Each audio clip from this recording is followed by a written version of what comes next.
Mahatma Gandhi was the first attorney in South Africa to register a female articled clerk, but the Law Society rejected her application to register for her articles, as did the High Court. In the case of Madeleine Wookey in 1912, the Appellate Division refused her application to be admitted as an attorney, holding that a woman was not a person as required by legislation. It was only in 1923 that legislation was enacted to allow white women into the legal profession. And even after this reform, women were still only allowed into the periphery of the legal field in the 1950s.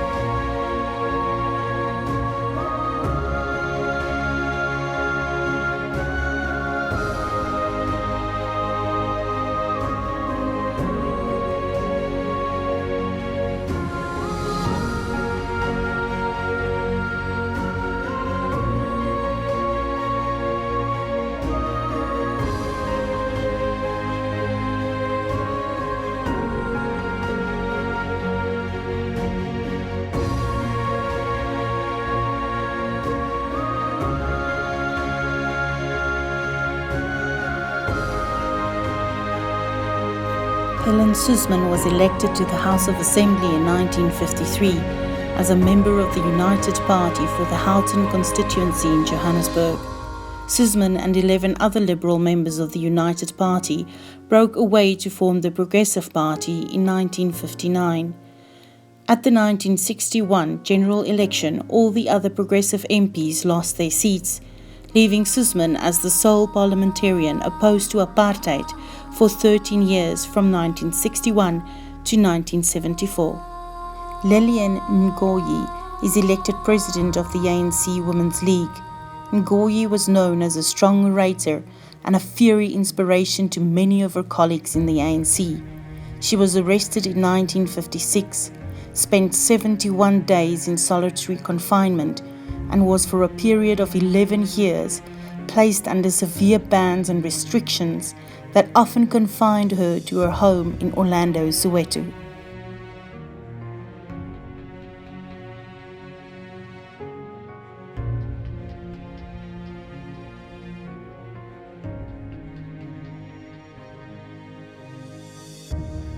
Another significant women's organization was founded in 1955.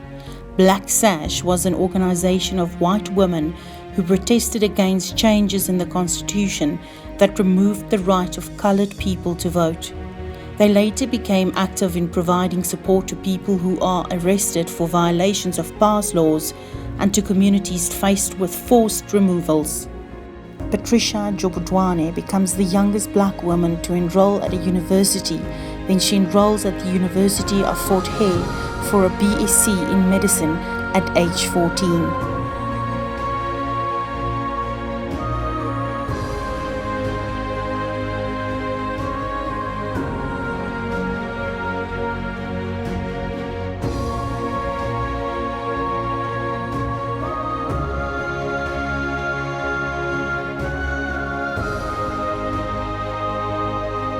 After the state of emergency following the Sharpeville massacre, Ruth First was banned.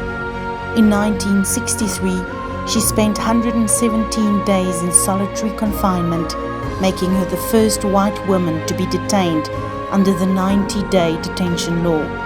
Ruth First went into exile where she was active in the anti-apartheid movement. In November 1978, she took up a research position at a university in Mozambique. Here she was assassinated by order of Craig Williamson on the 17th of August 1982 when she opened a letter bomb.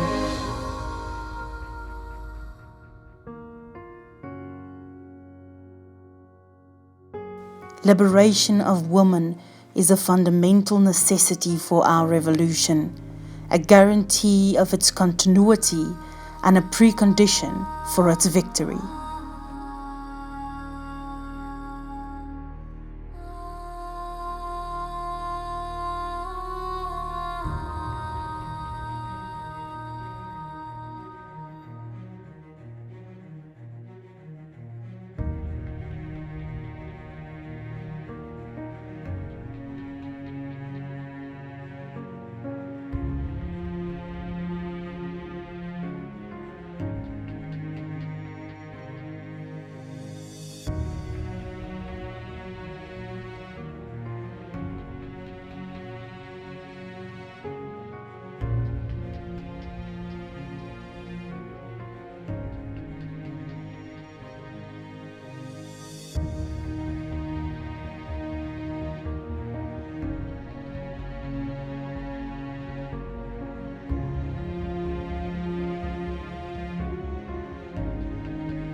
Mother woman,